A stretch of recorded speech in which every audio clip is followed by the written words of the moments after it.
రాజన్న సిరిసిల్ల జిల్లా వేములవాడలో బీజేపీ పట్టణ శాఖ ఆధ్వర్యంలో ప్రముఖ కార్యకర్తల సమావేశం నిర్వహించారు. ప్రధాని నరేంద్ర మోడీ 75వ జన్మదినోత్సవాన్ని పురస్కరించుకొని 17వ ఘనంగా నిర్వహించాలని నిర్ణయించారు. ఇక రాష్ట్ర పార్టీ ఆదేశాలతో సేవాపక్ష కార్యక్రమాలను 15 రోజుల పాటు ఘనంగా నిర్వహిస్తామని అన్నారు. మోడీ పుట్టినరోజు సందర్భంగా ప్రతి బూత్ స్థాయిలో సేవాపక్షంలో విజయవంతం నిర్వహించాలని వేములవాడ పట్టణ అధ్యక్షులు రాపల్లి శ్రీధర్ పిలుపునిచ్చారు. నరేంద్ర మోడీ పాలన ప్రపంచ దేశాలకు దిక్సూచిగా లేస్తుందని ఎర్రం మహేష్ తెలిపారు.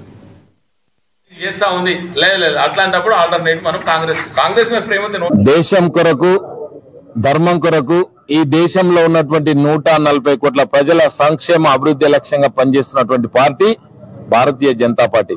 ప్రపంచంలోనే అత్యధికంగా సభ్యత్వం కలిగినటువంటి పార్టీ భారతీయ జనతా పార్టీ. ఇలా ప్రపంచ నాయకుడిగా ఎదుగుతున్నటువంటి నాయకుడు ఈ దేశ ప్రధానమంత్రి మోడీ గారు.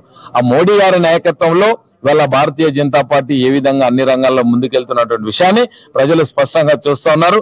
అయితే ఈ రోజు రాష్ట్ర పార్టీ నిర్దేశించినటువంటి కార్యక్రమం సేవాపక్షం కార్యక్రమం ఈ సెప్టెంబర్ 17న మొదలై అక్టోబర్ 2 గాంధీ జయంతి, లాల్ బహదూర్ శాస్త్రి గారి జయంతి ఉత్సవ సందర్భంగా ఈ వారం రోజుల యొక్క కార్యక్రమాలు తీసుకొని ఎక్కడికక్కడ మరి ప్రజల వద్దకి వెళ్లి ప్రజా సంక్షేమాలు, ప్రజా అభివృద్ధి, పార్టీ కార్యక్రమాలు, స్వచ్ఛ భారత్ కార్యక్రమం, చెట్లు నాటే కార్యక్రమం, రక్తదానం చేసేటువంటి కార్యక్రమం, పెద్ద ఎత్తున అన్నదాన కార్యక్రమం, ఈ విధంగా సేవాపక్షం కార్యక్రమాలను నిర్వర్తించడం జరుగుతాయి.